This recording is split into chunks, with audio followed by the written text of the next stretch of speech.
Hungary, the small country where you are always hungry. But why is it so small? It has various reasons, but probably the most funny and at the same time sad moment happened in the Second World War. Before that, we have to talk about what happened previously on Hungary. So in my previous video, and if you have ever been to a history lesson, heard that Hungary gained its full independence from the Habsburg Empire after the Great War. It cost us a lot of, however, and it is questionable that the Treaty of Trianon was right or not. But it doesn't matter nowadays anyway. Even if the world would determine that it wasn't rightful, it wouldn't matter because there was something between now and the Treaty of Trianon, the Second World War. It was a horrible thing, but it was also ridiculous. Starting from the surrender of the French, which is still a meme today, or the assurance of Poland's sovereignty by France and England, or the Maginot Line, which is funny because it wasn't a bad idea. Fortifying the whole French-German border is a great idea, but they were so sure that the Germans will attack from there that they even solidified their cannons. So when those sneaky-peeky German boys came from the Ardennes, it was a big surprise for the French. But at least they cut the rope of the elevator in the Eiffel Tower so Hitler would need to climb up on the stairs. However, in my opinion, Hungary's story was the best. So between the wars, Hungary was in a really bad condition. It is a miracle that it even survived the war, but we are strong people, we can't deny our origins, so we stayed.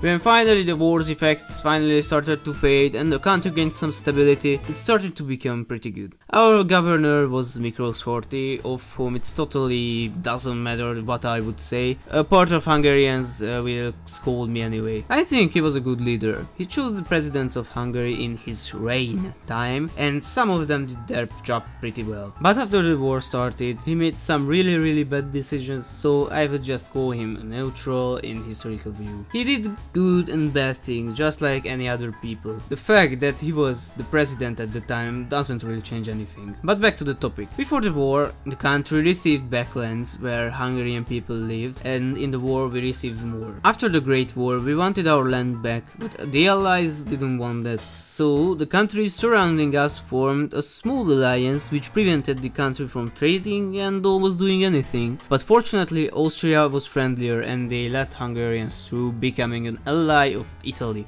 The war is near and Hungary is getting closer to Germany through the alliance with Italy. The war started and Hungary, as a good friend, didn't join the invasion of Poland. In fact, as the only country, they opened the borders for the Polish refugees, refusing the will of the Third Reich. Basically, Hungary was the only country that helped Poland while they were allied with two other great powers. And after this, we got what I mentioned before. So after this, Hungary was even more committed to Germany. Teleki, our president, wanted to make good relationship with Yugoslavia. Even though they weren't the best friends, they signed an eternal friendship contract. But the pro-German government in Yugoslavia was overthrown and Hitler ordered the invasion of Yugoslavia, but there was the Yugoslavian-Hungarian contract which Teleki didn't want to break, but he knew that if he doesn't do that what the Führer wants, they will invade Hungary too. So this dilemma led to the suicide of our president and the invasion of Yugoslavia happened. Hungary fought alongside the Germans, but in 1944, as you know, things didn't go pretty well. This is when on 11th of October the Hungarians signed a truce in Moscow. They should have retreated behind the pre-Trianon borders and declared war on the Third Reich. This was a good chance because there are some myths about the Russians would have helped Hungary to regain its former borders, but I didn't find anything to prove this, so it's maybe not true. But it didn't happen anyway, because the Gestapo kidnapped Horthy's son, and after this Horthy resigned, giving the power to Ferenc Szálasi, who was loyal to Hitler and the Reich, so this is how we lost. The Soviets conquered us along with Eastern Europe, and here we go.